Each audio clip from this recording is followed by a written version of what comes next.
welcome to the Beat Burnout series. I'm Taniya Hussain, and today we have Deb Crow with us, all the way from Canada, near Toronto.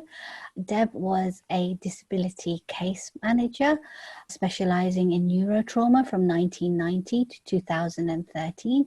And then after 23 years in medicine rehabilitation sector, she decided to transition to life coaching and help individuals prior to medical diagnosis.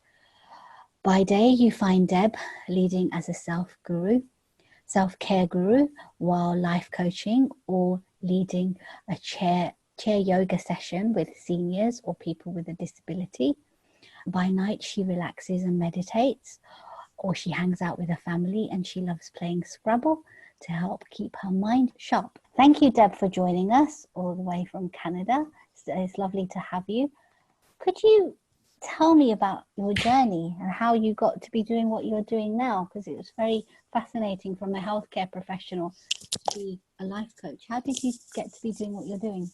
Absolutely. You know, it was a fellow health practitioner that there's elements of our role that is extremely stressful, and we have our own lives that come into play and different traumas, and I like to call it life happenings. And I just got to a point of burnout, and I used to joke with my friends and instill some humor and say I've reached a place called beyond.com, because it was beyond stress, it was beyond compassion fatigue.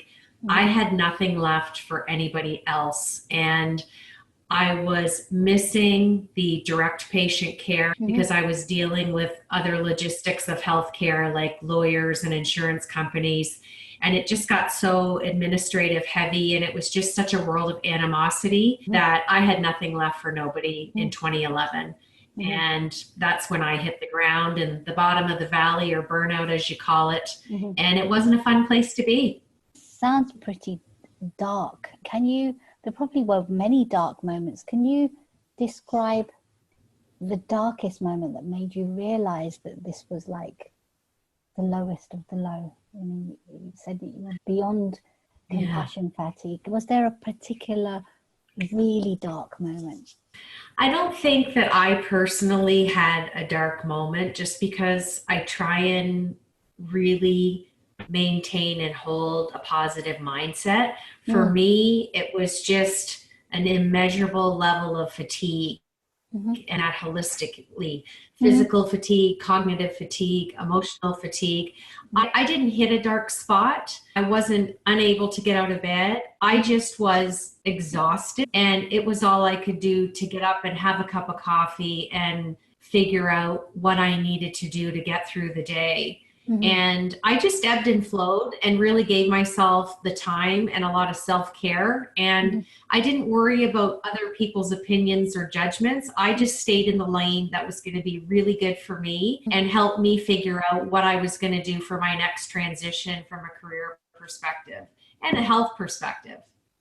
It sounds like you've just got such a strong mindset. It sounds like you've got a very strong mindset, and you've got your awareness of what was going on really helped you. But can you just describe that? Because I know many social workers and healthcare professionals that do feel that quite a lot of the time, although they're not depressed and they're not wanting to leave. But that sense of, like you just said, it was fatigue on so many different levels. Could you just describe that a little bit more? I think as healthcare professionals, we are the worst at taking our own advice. We are so good at implementing. I apologize. The Wi-Fi. Whatever compensate that back.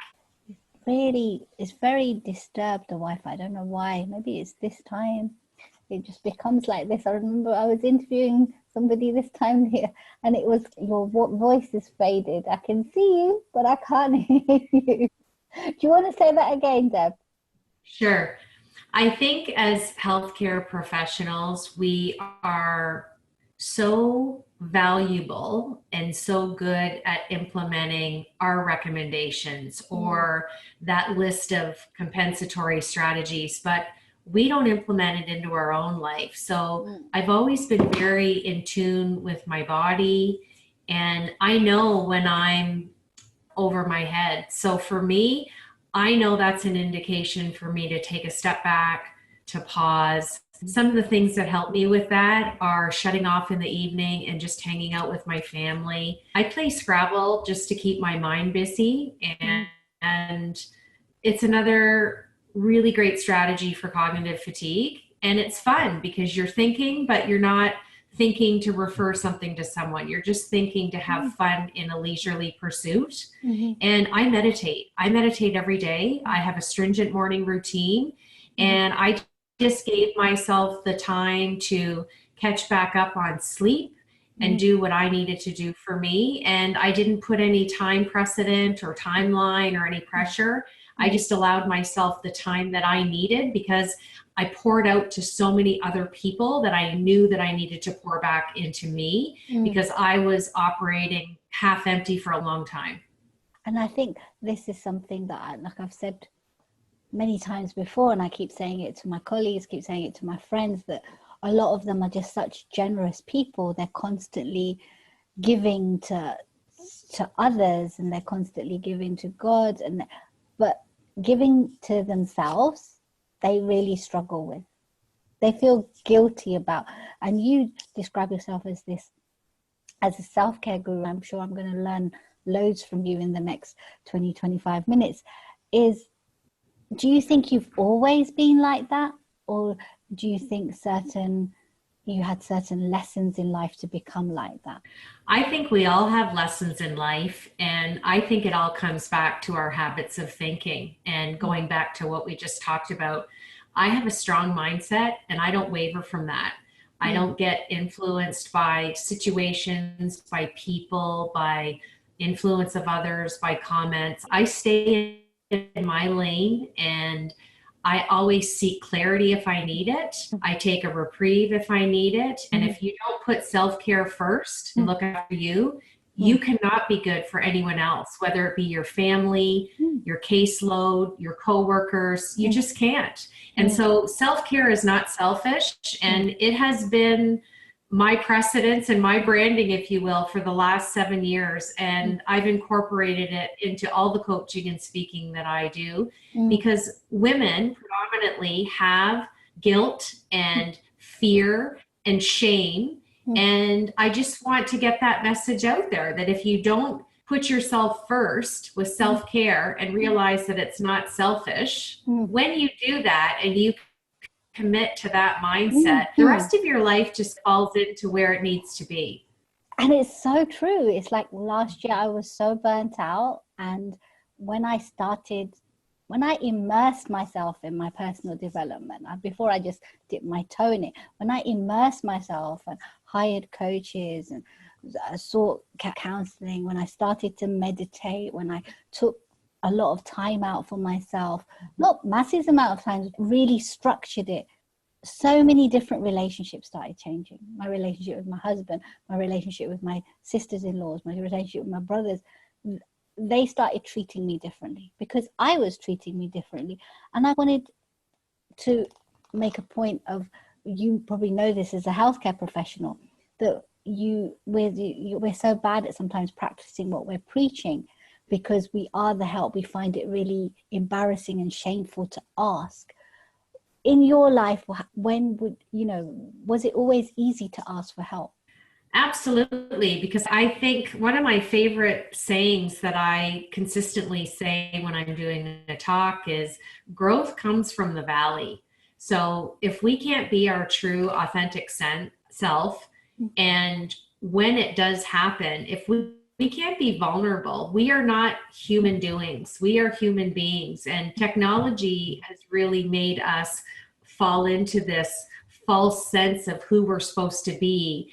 And social media has just enhanced that everyone's out there professing that their life is fabulous, which really is no different than the photoshopping of people on the cover of magazines. It's just a different verbal expression or modality. So I think growth comes from the valley when you can be honest and say, I'm struggling, I'm having a bad week, and I need some help. I think that is strength, not weakness. And definitely, because I was saying this to somebody the other day, that before it used to be magazines and TV shows that you saw the celebrity culture, but now it's not just the celebrity culture that's making you feel bad. Your friends and family, sometimes when you're surfing social media, are making you feel like, oh my God, my life isn't, what everybody else's life is. And because you're comparing yourself to your peers, you feel doubly, I'm not good enough, and I'm not this, and I'm not that. I sometimes feel when it comes to social workers and healthcare professionals, because they have sometimes these impossible expectations you were talking about, there was this administrative kind of overload, and there was this kind of whole culture of animosity. When it comes to social workers and healthcare professionals, we're constantly dealing with this impossible to-do list and expectations from managers, government, healthcare providers, whatever it is. And you're constantly competing against, not necessarily your peers, but this list in your head that I haven't done anything, I haven't done this and this, and it's impossible to do it anyway. You can do some of it, but not all of it. And then it compounds with social media. What would you say that kind of helps you against all this negative self-talk? I'm really stringent with my habits of thinking. I seek to live in the now. I do not allow perfection to even come into my mindset. I strive for progression. And whatever I don't get done on that list, it gets moved to tomorrow without guilt, without a second thought, without remorse, because life happens. And I'm still supporting people with health ailments and disabilities. And as a healthcare provider, when you schedule an appointment, you may plan to be there an hour. It doesn't work out that way sometimes. And just being a really good communicator to your families, to your colleagues, but not letting it interfere or cross into your self-care time or your family time. That's where you've got to have solid boundary management. Boundaries is something that when you're burnt out or you're on your way to burnout, because I think a lot of people don't even recognize that they're burnout, it just becomes a way of how they are.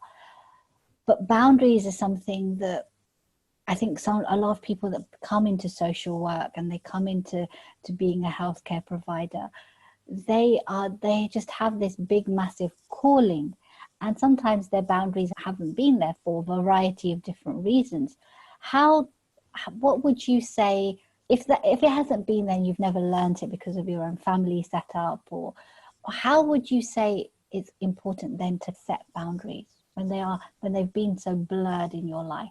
What would you say? I think that you realize there's no boundaries when you get to burnout. And I'm hoping some of your listeners will realize they need to be proactive. It's no different than eating well and exercising so that you don't get sick. You need to have those same kind of compensatory strategies for your psychological well-being, your emotional well-being, your cognitive well-being. So if you don't put those boundaries in place, you're not respecting yourself. So how would you expect others to respect you when you don't even have that level of respect of you in that moment? It's no different than when we're trying to express our area of expertise. If you don't have the confidence to show that this is your area of expertise and you're well versed in this, whether it be education, experience, or a culmination of both, people pick up on that. So boundaries are huge. Don't wait until you hit burnout to put them in place. And not everybody's going to like it, but that's okay. I always talk about sometimes you have to get rid of your current tribe and find a new tribe, especially if it's to the detriment of your own psychological well-being. And that can happen at any age. Yes, it can happen at any age. I know people that have done it 50, 60, 70, 80 even, and that's okay. That was a question I had, which is because social workers and healthcare professionals are the help, there is this deep embarrassment and shame that they feel. And I know I felt it when I've asked for help. I don't feel it now, But there's this deep embarrassment and shame that when you are struggling with whatever you're struggling, whether that's your job, whether that's with family, whether that's with your friends, or whether that's with your health, to actually even ask, because you've worn this mask that is this competent professional, not necessarily know it all, but you're wise, everybody looks to you, you're the strong one. And to get to being vulnerable in a safe way, admitting, it's difficult to admit to yourself, but admitting to others that you are struggling. Can you describe what might make that easier? Because it's a very painful transition from feeling shame and embarrassment to feeling okay with asking for help. What strategies or steps or self-talk would actually help with that transition? Does that make sense? Oh, absolutely. I think the first step is to not see that in a negative way at all. And I think more people relate and align with someone who's ready to be vulnerable and say that they're struggling, and not mask it or see it as an ailment of mental health in a negative way. I think it's a real societal barrier, and I see it amongst all the different levels of social economics. I see it amongst all the levels of psychosocial populations. Mm-hmm. And mental health here in Canada, it's getting better, but we still have a long way to go. And it's always been shed in a negative light because of social economics and psychosocial status. Those two masks have to be removed. And it doesn't matter who you are, what ethnicity, what culture, what religion. Our laughing, there's no barriers. We all have the same language when we laugh. So I say that we stop judging people and having negative perception. And if someone has that relationship with you and that rapport and is coming to you and sharing that level of vulnerability, it has to be welcomed. And that person obviously feels safe and secure to have that dialogue with you. And I think we just have to keep educating and advocating that it is an element of mental health, and that doesn't mean that you're any less of a person, you're any less successful. And I think, again, we all have those peaks and valleys, and we just have to look when we're in the valley and really take the growth and the message of how we got there, why we got there, and how we're going to get out. And again, it just comes back to self-care and not really concerning yourself about other people's opinions. It's our mindset that is our hugest barrier. It's our negative habits of thinking that sabotage our efforts, whether it's for ourselves or others. And until we get our own mindset really focused and stable and not let anything waver us from that, that's how you get out of the valley and maintain that mindset. I love your metaphor of the valley. I love that. It's peaks, and I just love that metaphor. And I think sometimes it's not just the way you think. You can actually imagine yourself, or sometimes you really feel that you are in that valley of despair or of shame or of embarrassment. And I know Canada might have a slightly different system, but there are similarities that a lot of healthcare professionals and social workers, sometimes you don't necessarily have to pay to get help. Sometimes you can get that within your own organization. Sometimes you can get that within the work that you're already doing if you're a paid employee. But sometimes it's about what you're saying, it's about getting past your own shame and embarrassment and getting out of your own way. And I would like to ask you how, because this is something that some coaches say and some don't, how do you get out of your own way? Again, I'm going to say habits of thinking. Everything we do is about metacognition. Metacognition is thinking about the way you think. And that's my specialty, is neurotrauma and neuroscience. And the only way you get out of your own way is to fix your habits of thinking. And you just can't be listening to the negative talk, because negative talk, what happens is over time, all of those thoughts and that verbal expression, that causes dis-ease in your body. I share with my clients, if you keep thinking and speaking like that's where all these illnesses creep in. And I work with these people on short-term disability claims, and they are the onset of their problems and their inability to cope. And again, it's looking inward and taking all that advice that you would give to a client, but giving it back to yourself. It's the hardest thing for health professionals to do. And we're our own worst enemy. And once you master that, you don't go back to it. You have to do exactly like you tell your clients. It's not rocket science. I think that's like the fact that we are our own worst enemy is so massively true. And the way I'm just going to ask you this thing that you obviously know, and you've actually obviously had a lot of clients who get in their own way. And burnout is a whole continuum. There's stress, there's anxiety, there's depression, there's suicidal thoughts.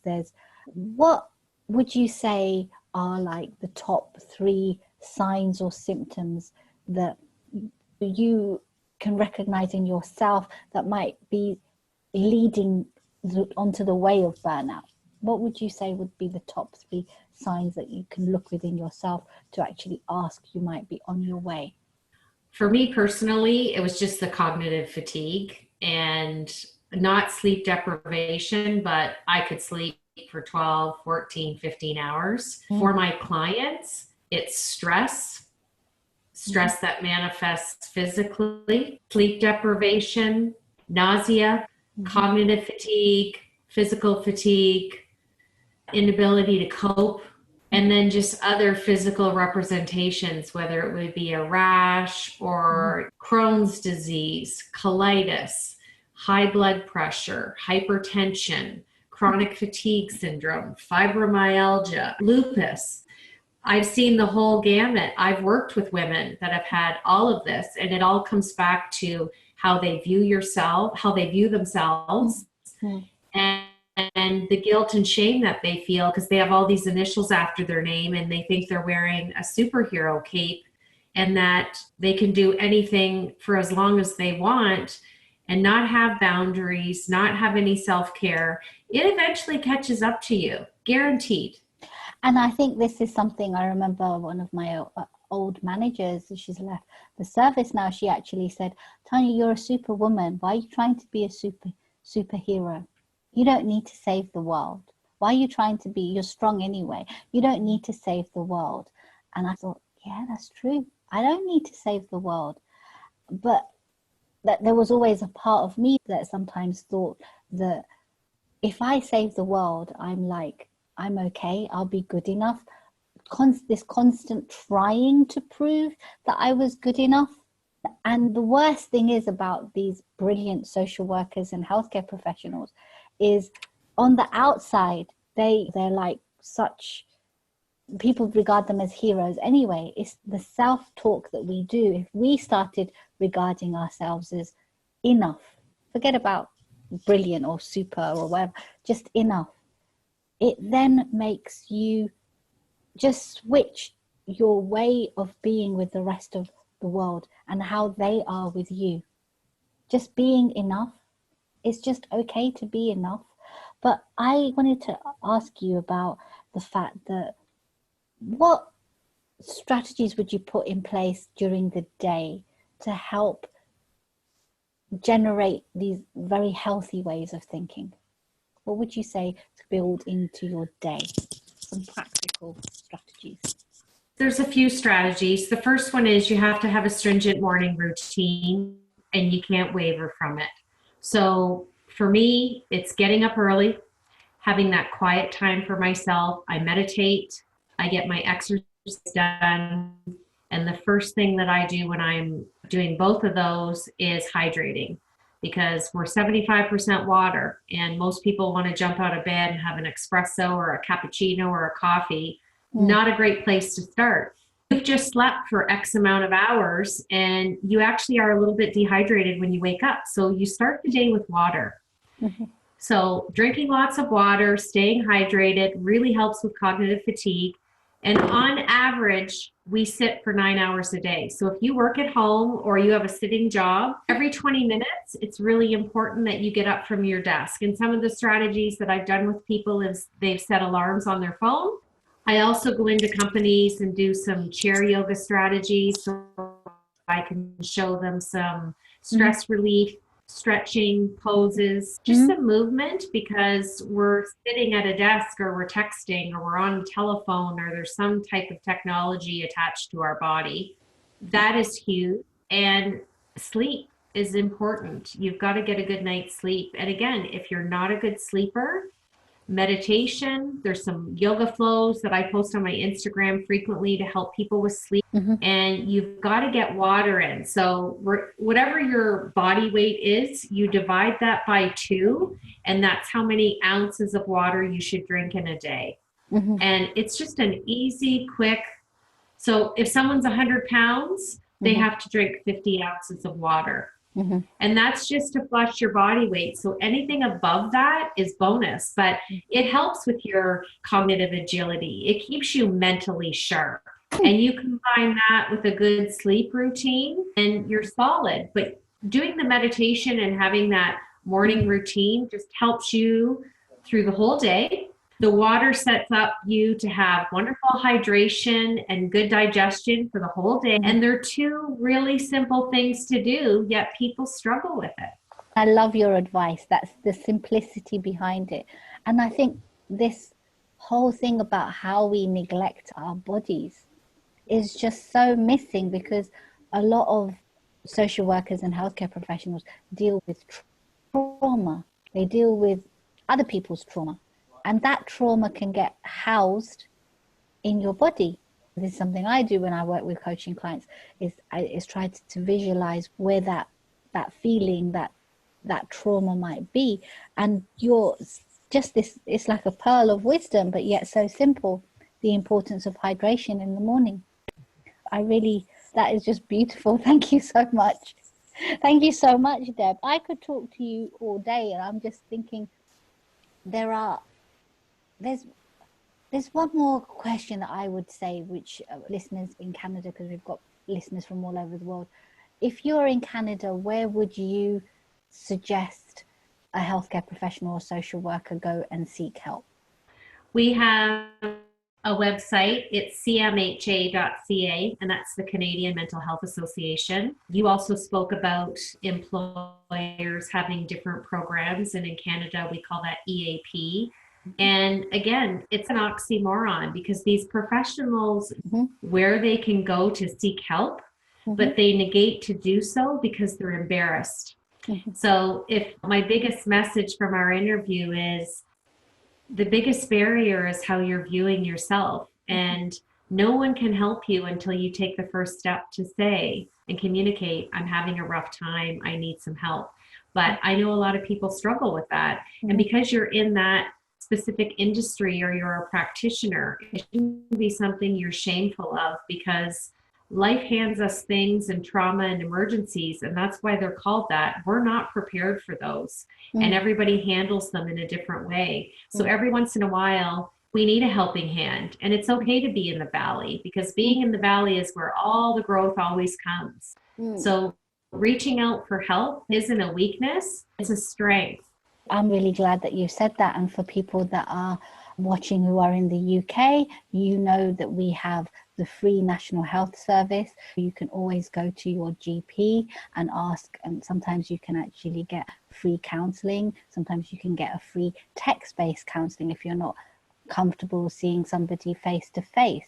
There are so many different free services in this country that you can access if you don't feel comfortable with going to your employer.